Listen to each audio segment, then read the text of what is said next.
pa yan ng higit sa 70 years. Kaya sayang naman kung higit na maiksi ang magiging buhay ng isang tao dahil sa kanyang kapabayaan o dahil sa kanyang pagkakamali. At yan po ang nais ating pagbulay-bulayan ngayon. To maximize the beauty of life is to lengthen your life. Pahabain ang buhay na ating tinatamasa. How can you have a long life? How can we lengthen our life? The first and the most important thing to do is to love God. Maalin ang Diyos. Anong kinalaman nun? Psalm 91 verses 14 to 16, because He loves me, says the Lord, I will rescue Him. I will protect Him, for He acknowledges my name. He will call upon me and I will answer Him. I will be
with him in trouble, I will deliver him and honor him. With long life will I satisfy him and show him my salvation. So yan daw ang gustong gawin ng Panginoong Diyos sa isang taong nalulugod sa Kanya, nagmamahal sa Kanya at kinalulugdan niya, ililigtas niya mula sa mga panganib at pahahabain niya ang buhay. Love God. Who you love can lengthen or shorten your life. Napakahalaga yan na ating namnamin. Kung sino ang minamahal natin ay pwede magpahaba o magpaiksi ng buhay natin. And when we add, whatever you love can lengthen or shorten your life. Ano bang ating hilig sa buhay? Ano bang gusto natin mga libangan, hobbies? Ano bang ating uri ng pamumuhay, ng lifestyle? Yan yung nakakapagpahaba at nakakapagpaiksi. Magamat, ang itinakda ng Panginoon ay isang buhay na mapayapa, mahaba at mabunga para sa lahat, pero tayong tao ay binigyan niya ng free will. Kaya meron tayong participation kung umiiksi o humahaba ang ating buhay. Kaya dapat may ginagawa tayong tama. At una dyan, love God. Then obey God's teachings and commands. Isang napakalakas magpahaba ng buhay, yung masunurin. Nakita niyo po yung pag-inom ng gamot, kung sinusunod ninyo yung dosage, humahaba ang buhay nyo. Pero huwag niyong sundin yan, katulad ng isang totoong kwento na nangyari sa Pampanga. Isang ina, sabi ng doktor, bilhin niyo po ang lahat ng gamot na ito at ipainom niyo lahat sa anak niyo. Kasi alam ng mga doktor, yung habit ng iba ay pag medyo gumaling-galing na, titigilan ng pag-inom ng gamot. Binili nga ng masunuring ina at ipinainom ng lahat, sabay-sabay. Namatay ang bata. Totoong kwento. Hindi sumunod sa instruction ng doktor. Kung tayo susunod sa instruction ng doktor ng mga doktor, sa kanyang ipinagagawa sa atin kung anong dapat ginagawa, kailan, anong hindi dapat ginagawa, di hahaba ang ating buhay. Bakit? Siyang nakakakilala ng ating katawan, ng ating espiritu, ng ating emosyon. Kaya pag sinusunod natin siya, parang sumunod kayo sa manufacturer's instruction how to use a certain product.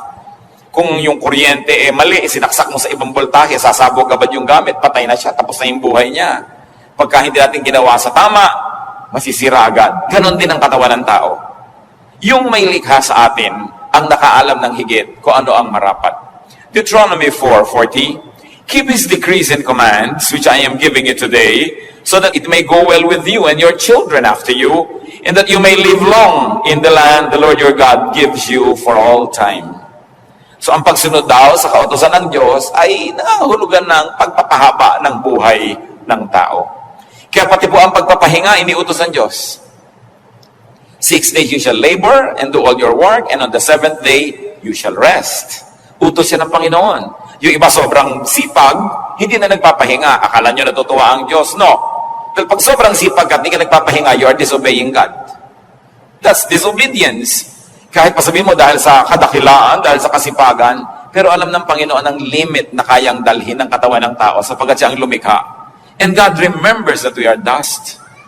That's why it is important to be obedient. Pag sinasabi ng Diyos na huwag ka na magalit, magpatawad ka.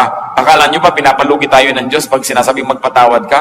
Kasi pag hindi ka nagpapatawad, ikaw ang nagdadala ng lahat ng bigat ng mundo, ikaw ang nagagalit, tumataas ang presyo ng iyong dugo, bumibilis ang pintig ng iyong puso, pati ang pulso mo bumibilis, nawawalan ka ng ganang kumain, hindi mabuti para sa iyo. Kaya sabi niya, ipatawad mo na. Paano po kung hindi naman humihingi ng tawad? Di lalo namang dapat mong patawarin dahil alam ka namang dahil hindi siya humihingi, ikaw itong nalugi. Kailangan magkusa ka na. Kaya pag sasabi niya, huwag kang mag-inggitin, huwag kang magselos, huwag kang magalit, mabuti lahat sa katawan ng tao yan. Kaya ang sumusunod sa Panginoon, nagkakaroon agad ng advantage over the others. Meron na tayo agad na pampahaba ng buhay. God's words, yung salita ng Panginoon ay manual. It's a manual to life. It's a manual in life. And it's important to respect the wishes and the design of God, our Maker. How to have a long life? Please God. With what you ask for. Katulad ni Solomon. Sabi ng Panginoong Diyos, o sige, gagawin kitang hari, kahit anong hilingin mo, ibibigay ko sa iyo para magkaroon ka ng lakas para maging hari. Ano ba yun? 1 Kings 3:11-14. So God said to Solomon, since you have asked for this, and not for long life or wealth for yourself, nor have asked for the death of your enemies, but for discernment in administering justice, I will do what you have asked. I will give you a wise and discerning heart, so that there will never have been anyone like you, nor will there ever be. Moreover, I will give you what you have not asked for, both riches and honor, so that in your lifetime you will have no equal among kings. And if you walk in the ways, in my ways, and obey my statute and commands, as David your father did, I will give you a long life. Natuwa ang Diyos dahil humingi si Solomon ng wisdom instead of kung ano-ano. At sabi niya, nakakatuwa ang hiningi mo, maganda. So pati hindi mo hiningi, ibibigay ko na rin sa iyo dahil natutuwa ako sa iyo. At kung magiging masunurin ka sa aking mga utos, dadagdagan ko pa ang yan, lahat ng yan, ng mahabang buhay. Huwag po tayo magmadaling mamatay, yung mag to die is gain. No? Nung sinabi ni Paul yun, matanda na siya. No? Hindi naman siya teenager na sinasabi niya, to die is gain. Matanda na rin, talagang pwede na gumraduate. No? Nagawa na niya ang mga dapat niyang gawin. At saka siguro, dahil sa sidhi ng pag-ibig niya sa Diyos, talagang hindi na bali sa kanyang mamatay. Pero, life is the primary duty of life. Nilikha tayo ng Diyos, hindi para asamin na mamatay tayo at pumunta sa langit. Nilikha ng Diyos ang buhay, ipinagkatiwala sa tao para kanyang ingatan at ipamuhay ng lubos at ganap. At kung natapos na yon, next chapter, heaven naman. Pero heaven can wait. Hindi mo kailangang apurahin yan. Kasi may ipinagagawa ang tao. Sabi, we were created in Christ Jesus to do good works. So isa itinakdang panahon ng Diyos sa buhay ng tao, meron siyang dapat ma-accomplish. Kaya hindi niya dapat asamin na gumraduate agad dahil meron siyang pwedeng magawa na dito lang sa lupa pwedeng gawin at hindi na sa kabilang buhay. So Proverbs 2:16, long life is her right hand, meaning wisdom's right hand. In her left hand are riches and honor. So ito ang kalooban ng Diyos sa tao. Long life, riches, honor. Hindi short life, hindi poverty, hindi dishonor. Akala ng iba, pag naghihirap sila, ay kinalulugod ng Diyos. Gusto ng Diyos maayos ang buhay. Kaya nga itinuturo niya, 6 days usual work. Pagka naman 6 days ka talaga nag-work, bakit ka pa magugutom kung 6 days ka na nag-work? Isasabihin nyo, bakit po ako 7 days na nag-work, gutom pa rin. Siguro marami kang pakain. No? Maraming hindi nag-work sa'yo umaasa. So, kung ang lahat gagawin ang inuutos ng Diyos, wala dapat nagugutom na tao. Pwedeng hindi kayo maman, pero hindi pwede maging mahirap.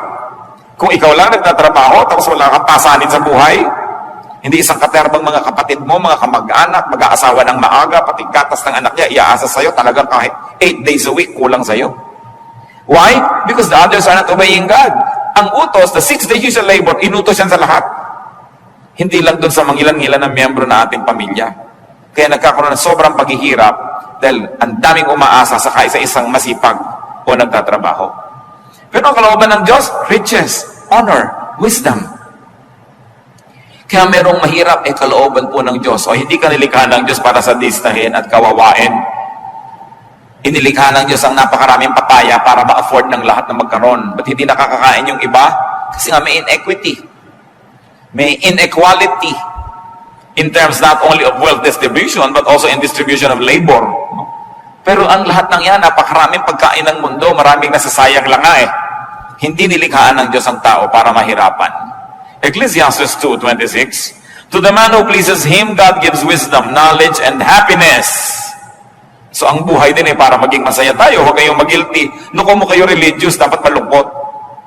But to the sinner, He gives the task of gathering and storing up wealth to hand it over to the one who pleases God. You want to have a good life? Unahin ninyo, please God. Pag natutuwa sa inyo ang Diyos, sino pwedeng pumigil sa Kanya na pagpalain kayo? Sino? Sagot siyempre, wala. Ngayon, kung hindi natutuwa sa inyo ang Diyos, sinong pwedeng pumilit sa Kanya na pagpalain kayo? Wala rin. So dapat ang ating layunin to please God. Because with God, nothing is impossible. Pag inuuna natin na siya ibigyan ng kasiyahan, mano ba naman nabigyan niya tayo ng mga bonus sa buhay na siya rin naman ang may kagustuhan na tamasahin natin? God doesn't have to be convinced to be good because God is good. Naturally good. Hindi natin kailangan na ang Diyos ay himukin na bigyan tayo ng pagkain sapagkat nilikha niya ang lahat para kainin ng tao. Hindi niya kailangan nating himukin ang Diyos na gawan tayo ng mabuti dahil ang Diyos ay mabuti. So pag hindi yun ang nangyayari sa ating buhay, may mali. May mali sa formula ng ating pamumuhay, ng ating lifestyle, o kaya sa lifestyle ng mga tao sobrang lapit sa atin, na kahit anong pagtatama na ginagawa natin sa ating buhay, minamali nilang pilit, nadadamay tayo. Siyempre, damay-damay. Kaya napakahalagang itinutuwid, hindi lang ang ating sarili, maging ang ating lipunan, maging ang ating environment. How else does one have a long life?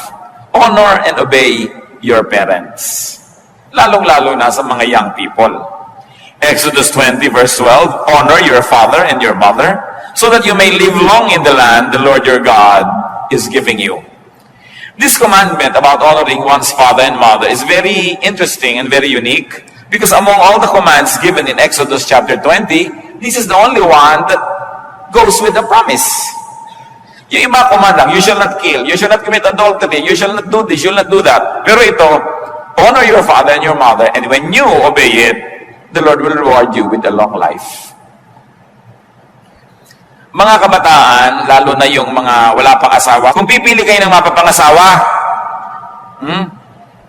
isa ang unahin ninyong tingnan, kung mabuti siyang anak. Yun. Hindi kung 36, 26, 36, dahil after 10 years, 36, 36, 36 na yan. Baka 42, 42, 42 pa. Napakadaling mawala ng ganda. Kahit marunong, nababok lang yan na amnesia, wala na rin niyang alam. No?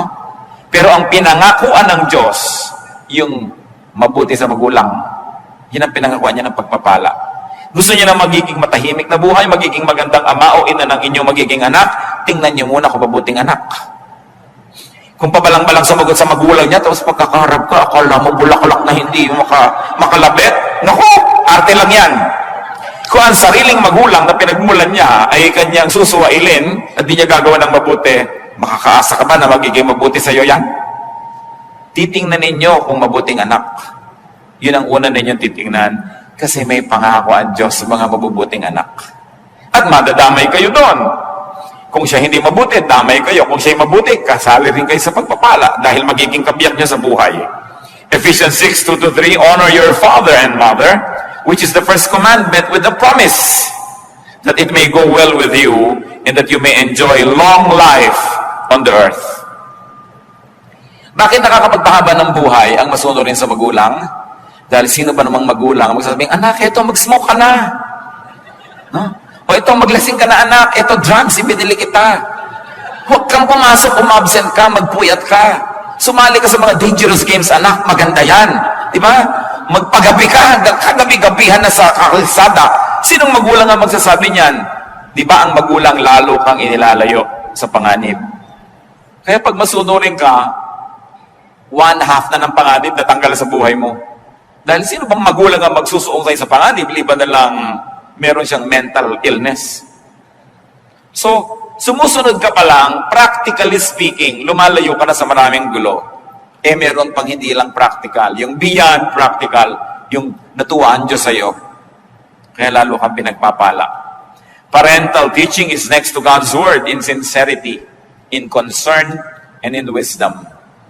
Ang tunay na matalinong anak, susunod sa magulang. At kung nalilito siya, kalooban niya o kalooban ng magulang, dahil bata pa siya, pagtiwalaan niya ang kalooban ng magulang. Liban nilang certified talaga ng National Mental Hospital na yung nanay mo hindi pwedeng magpasya, ano? Pero mga young people, pag nalilito kayo, obey your parents. Lalo may track record sila na tunay naman nagmamahal sa inyo kasi wala yang gugustuhin na masama para sa inyo. You want a long life, avoid dishonest gain. Iwasang manggancho at mang 1, 2, 3 ng kapwa dahil nagagalit ang Diyos sa mga nang lalamang. Deuteronomy 25:15-16, you must have accurate and honest weights and measures so that you may live long in the land the Lord your God is giving you. For the Lord your God detests anyone who does these things, anyone who deals dishonestly. So ang unang ipinapakita dito, halimbawa, yung mga nagtitinda sa palengke, o kaya ay namimili ng mga produkto na kailangan timbangin o sukatin, sabi, gusto nyo humaba ang buhay nyo, kailangan patas ang inyong mga timbangan, hindi may mga daya, no? Ang inyong mga pagsukat, tama, sapagkat makadaya man kayo ng tao, hindi nyo naman kayang dayain ng Diyos na nakamata sa lahat ng transaksyon. Sabi niya, binibigyan niya ng mahabang buhay yung nakakalugdan niya. Gusto nyo humaba ang buhay nyo, huwag kayong mandaya ng kapwa. Sasabihin nyo, bakit yung isa namin nakakilala ang daya-daya, umaba ang buhay? Pwede yon, pero ano naman yung quality of life? Kung minsan ang dami mong dinaya at lahat ng inipon mo, gagamitin mo lang sa isang pagpapagamot na isang grabing sakit na ubos din, marami pang galit sa'yo. At bakit umiiksi ang buhay ng mga mandaraya? Paano kung nalaman ng taong dinaya mo siya at binalikan ka, tinagakabigla? Umiiksi talaga ang buhay mo. Dahil humahanap ka ng gulo pag nandadaya ka. Alam niyo kung ang lahat lang ng tao susundin ang salita ng Diyos, tahimik ang mundo. No? Peace on earth. Hindi mo kailangan ng Miss Universe para magka-peace on earth. Susunod ka lang talaga sa Diyos. Proverbs 28:16, he who hates ill-gotten gain will enjoy a long life. Yan daw mga namumuhi sa mga tinutubo sa pandaraya, magkakaroon ng mahabang buhay. Honesty pleases God. Honesty keeps you away from troubles with men. Therefore, you will have a long life. And you want long life, be fruitful. Produced honest gain. Alam niyo kung sino lang yung gustong mamatay na? Yung walang magastos. No? So kung ikaw productive, pag may sakit ka, may pambili ka ng gamot, may pampadoktor ka, naiinip ka, may panglibang ka sa buhay, may gusto kang tulungan, natutulungan mo, ayaw mo pang mamatay. Nakita niyo yung mga pharaoh, yung mga emperor, yung lahat mga hari at mga reyna, kutak-kutak mga elaborate na ritual pag sila'y namatay kasi gusto nilang ituloy pa yung buhay nila next life kasi enjoy sila eh. Pero yung mga slave, naku, gusto na lang mamatay agad dahil yun na lang ang pag-asa nila makatakas sa hirap. So pag tayo po, mabunga sa buhay, dahil marami kang tinatangkilik, marami kang na-enjoy, you naturally want to extend life. That's why to be fruitful, you will naturally position yourself to love life. Sa Matthew 25:21, paano ginantimpalaan yung mabuting manggagawa? His master replied, well done, good and faithful servant. You have been faithful with a few things. I will put you in charge of many things. Come and share your master's happiness. Ang pinag-uusapan na natin dito mga kapatid, happiness, hindi na number of years in one's life. Because long life doesn't always mean length. Long life doesn't always mean number of years, but it can mean quality of life. It is not years in your life, but life in your years that make it long. So kung masarap ang buhay mo, high quality ang buhay mo, daig mo pa ang nagkaroon ng mahabang buhay, kahit hindi yun masyadong mahaba. Kasi nalasap mo ang dapat malasap, naabot mo ang dapat abutin, naakyat mo ang dapat akyatin, nakain mo ang dapat kainin, natikman mo ang dapat tikman, you have lived a full life. And of course, the fruitful person will naturally enjoy a higher quality of life. So tayo mga anak ng Diyos, huwag kayong makontentong basta buhay. Kailangan namumunga. Hitik na hitik, mabulaklak, mabango, humahalimuyak, maganda, makulay. Dahil sabi ng Panginoong Jesus sa John 10:10, I came that they may have life and have it abundantly. Have it to the full. A great, wonderful, and beautiful life. You want a long life? Live peaceably. Live peacefully. Titus 3:2 remind the people to be peaceable. Huwag palaaway. Gaano karaming tao ang palaaway na agad-agad na putol ang buhay. Interrupted ang life nila because they cross paths with another equally troublesome person. Nag-contest sila, namatay sila pareho o isa ang namatay. Yung mga mainitin ng ulo, hindi marunong magbigay sa kapwa, lagi nang nagagalit, naghahari-harian, naghahanap ito na umiksi ang kanyang buhay. It's important to clear and unclutter your mind, to unburden and rest your mind, to have a long life. Kaya ang utos sa Philippians 4:6-7, do not be anxious about anything. And the peace of God, which transcends all understanding, will guard your hearts and your minds in Christ Jesus. Huwag daw tayo maging warrior. Because when you always worry, you don't change the situation, but you make yourself miserable. Pag lagi pong nag-aalala ang tao, lagi nag-iisip, laging namamroblema, hindi naman niya talaga nalulutas yung tunay na problema, nadadagdagan pa dahil siya nasisira ang kalusugan. So sabi, ipanalangin mo. With prayers and supplications, bring your request to God. That's what the Bible says. And then, leave it up to God and live as quietly and as peacefully as you can. Walang kwenta yung natutulog ka pero ang babaw ng tulog mo dahil baka merong sumakal sa'yo, nagagalit ka, baka may pumatay sa'yo. Walang kwenta yung naglalakad ka sa neighborhood nyo, iniisip mo baka biglang may sumaksak sa'yo dyan dahil marami kang kaaway. O kaya iniisip mo baka merong gumawa ng masama sa'yo dahil marami kang atraso sa iyong kapwa. So maganda na yung payapa, tahimik ang buhay. At lagi kong inuulit-ulit, kung talagang mahilig kayo makipag-away, humanap kayo ng kalaban sa Kenya o sa Madagascar o kaya sa Lake Titicaca. Pero yung kaaway niyo, yung kapitbahay niyo, napakalaking kamalian niya dahil ang lapit-lapit, pwede kayo laging saktan, guluhin. Hindi kayo kawawa. Lalong-lalo yung nakikipag-away sa kasambahay, hindi humahanap kayo ng napakalapit na problema kasi kasambahay niyo nakakasalubong niyo sa pinto. Tapos pag naunahan ka sa banyo, ang tagal-tagal niya sa loob dahil sinasadista ka, hirap na hirap ka, iiksi talaga ang iyong buhay. Huwag na kayo maging banal, maging matalino na lang kayo, huwag kayo makikipag-away sa kasambahay. Lalo yung mag-asawa, magkaaway kayo, tapos iisang ihigan yung kwarto, isang kama, napakahirap gawin yun sa buhay. Ang nakakapagtaka, ba't ang daming tao ang kaaway yung kasambahay, yung kapitbahay, yung malapit, and you are within their reach. And they can give you trouble. And you can make their life miserable, and they can make yours miserable as well. So be good, be godly, don't quarrel. But if you cannot be godly, at least be wise. You don't want trouble to come from very near, because you are very, very vulnerable. Live peaceably. Ang walang atraso, tahimik ang buhay. Lengthen your life, live healthfully. At uso-uso na niya ngayon. Ang dami-daming spa, lahat gustong magpa-foot detox. Ang lahat ay umiinom ng mga herbs at kung ano-ano. Kasi gusto ng taong lumusog. Nag-gym, nag-exercise, kung ano nang pinagagagawa sa buhay. Dahil gusto ng tao ngayon, alam nyo, habaan ng buhay. Dahil kahit pa nga tayo reklamo ng reklamo, ang totoo ay masarap ang buhay. Kung hindi pa naman masarap yan, ba't gusto mong panghabaan? No? So hindi dapat reklamo ng reklamo ang tao and live healthfully. Take care of your body. Your body is the temple of the Holy Spirit. And if that doesn't appeal to you, at least think that your body is the only temple of your own spirit. Kapag yung temple mo, sira-sira, giba-giba, ano mangyayari sa sarili mong spirituality? Your body is the only physical seat of your life. Nakita nyo, pag bumigay na ang katawan, tapos na ang lahat. Tapos na ang mga pangarap, tapos na ang mga inaasahan, tapos na ang excitement.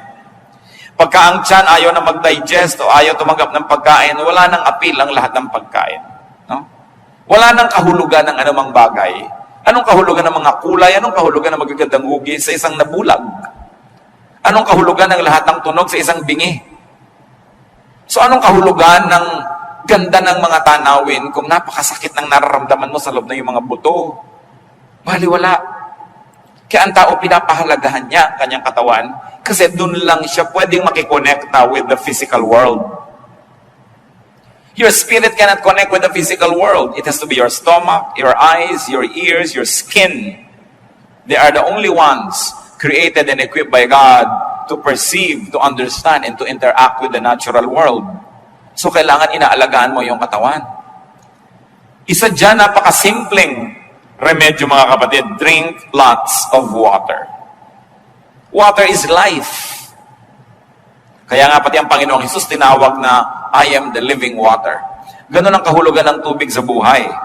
Pati si Elijah, isang propeta na gusto nang mamatay dahil napagod sobra. 1 Kings 19:6, he looked around and there by his head was a jar of water. He drank. And you know what happened after he slept? He became strong again. He got revived.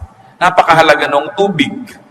And most people, at least 85% of people, are dehydrated. We don't drink enough water. Ang dami nating ipinapawis, ang dami nating ine-excrete na mga liquids, but very few people really drink enough water.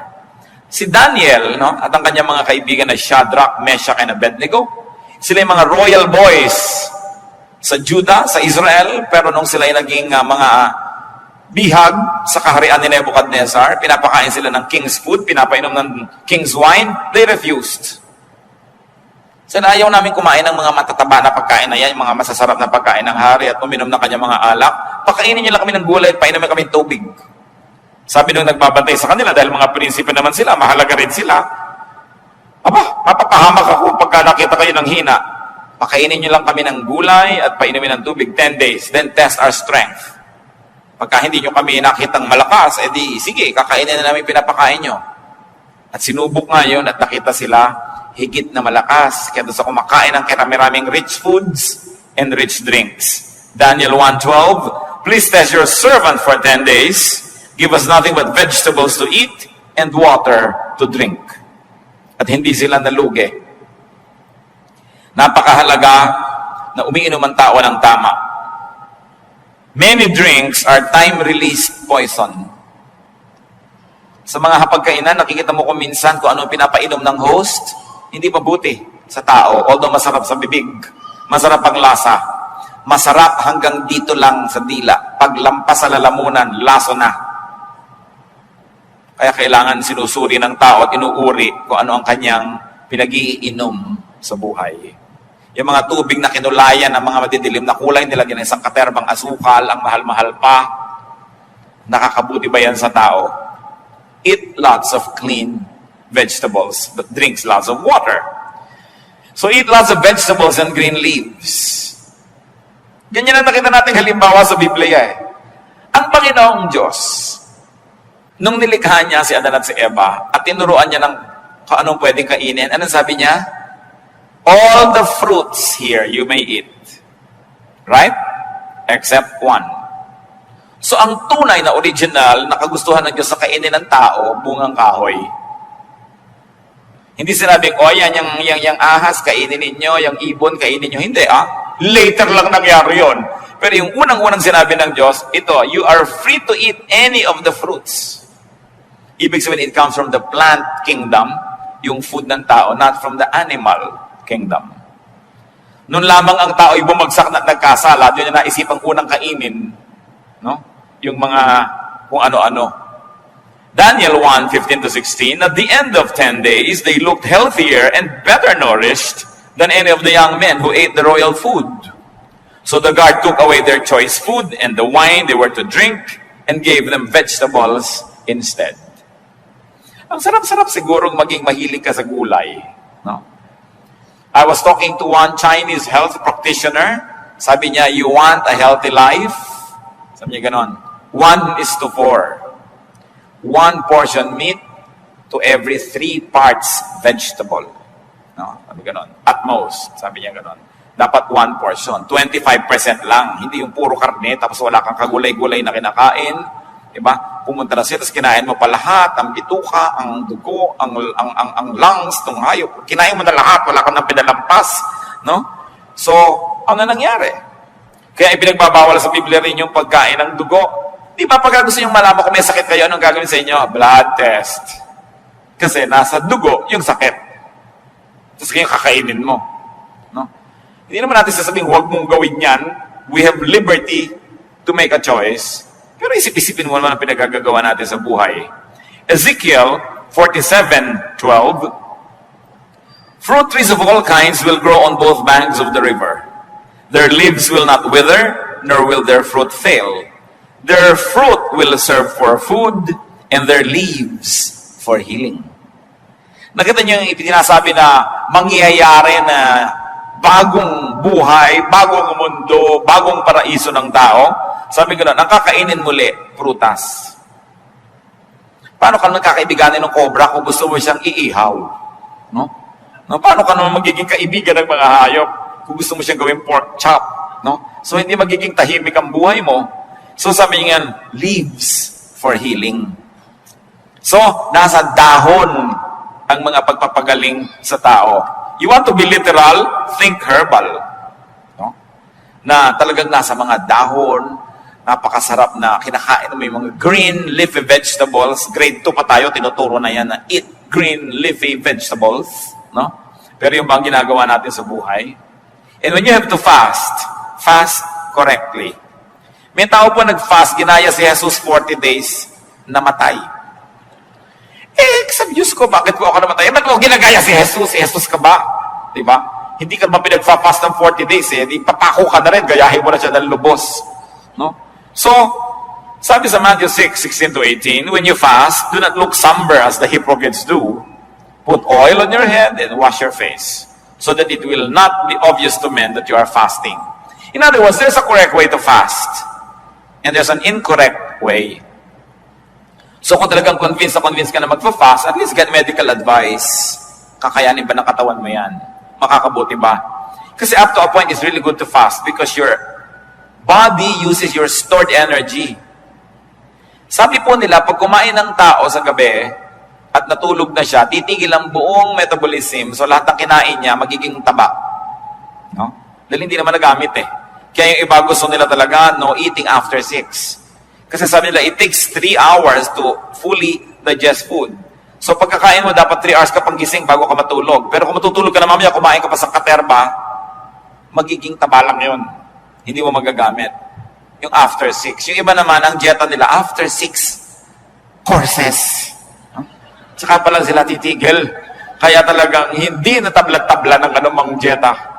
But correct timing, correct bodily condition, motive and technique will also be good if one fasted.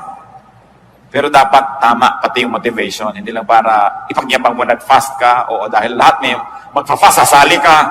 Dapat may personal conviction. Hindi lang nakikiuso. Take your medication. Yung iba, kung naging Christian, ayaw nang uminom ng gamot. Hindi, pagagalingin ako ng Diyos. Well, pwede kang pagalingin sa himala. Hindi naman talaga imposible yon. Pero pwede ka lalong pagalingin kung uminom ka ng gamot mo. Lalo tama yung gamot mo, tama naman yung prescription.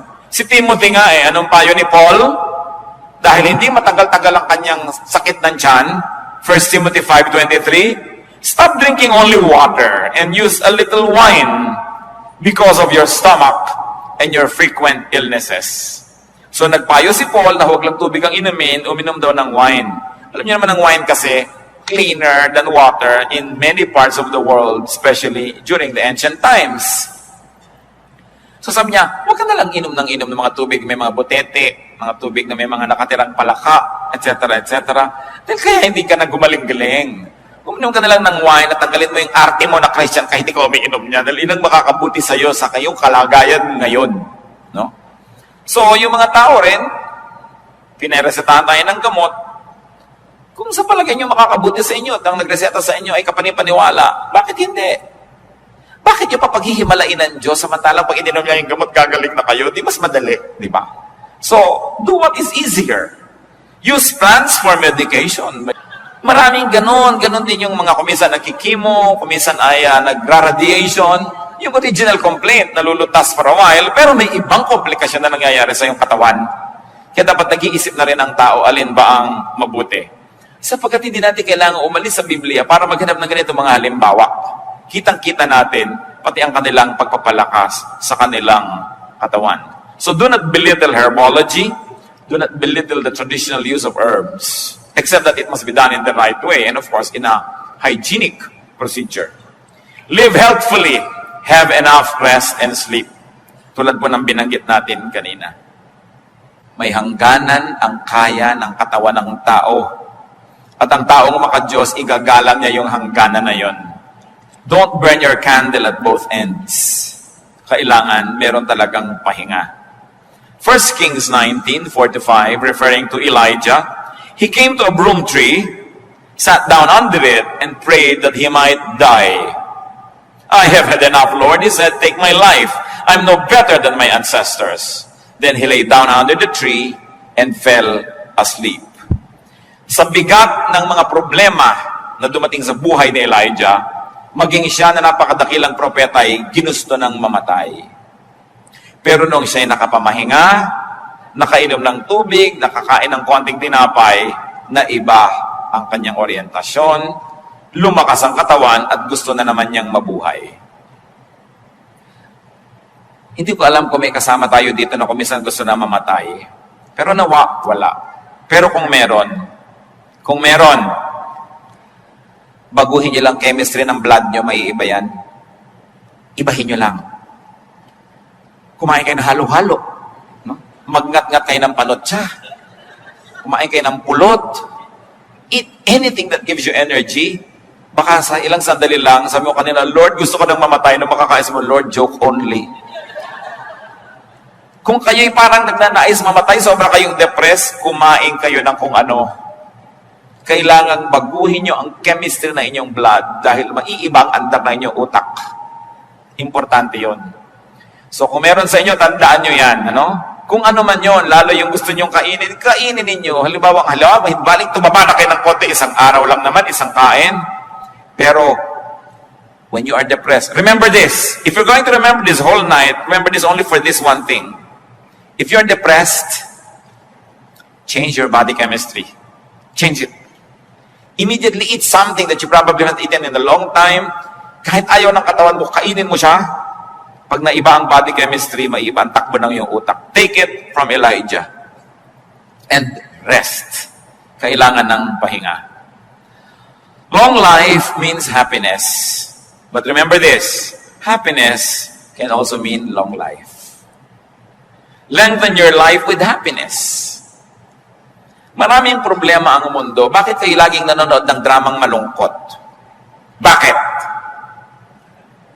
Tigilan ninyo ang panonood ng malulungkot na drama dahil pinapalungkot lang kayo. Bakit kayo magpapalungkot ng sarili? Bakit nadala kayo magbaril sa sarili? Mas mabilis. Kita nyo ang Pilipinas, kaya ang dami-dami sa buhay na gulo, away-awayan ng mga kamag-anak, mga aliliit na bagay, awayan sa churches. Kasi pinagpapanood ng drama, sampalan ng sampalan, awayan ng awayan. Iisa lang naman ang formula, hindi niya anak ito, yun ang anak talaga. Mamaya, isa lang nakakaalam, papahabain yung kwento,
marami nang nakakagalit talaga sa totoong buhay. Dinadagdagan nyo pa. Kung ako talaga, ipagbabawal ko ang ganyang mga drama-drama. No? Hindi mabuti sa ating lipunan. Malungkot na lang siyempre sa mga artist at producer. Umimbento kayo ng mas masaya. No?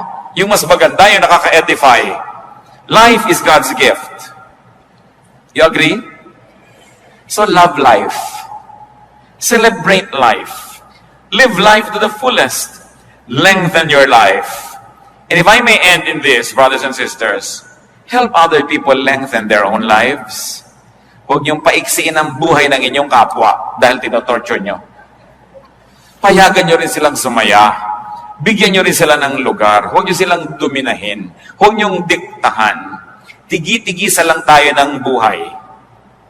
Hindi ko mo kayo ang may pera, pero ang may kapangyarihan. Didiktahan nyo ang inyong kapwa.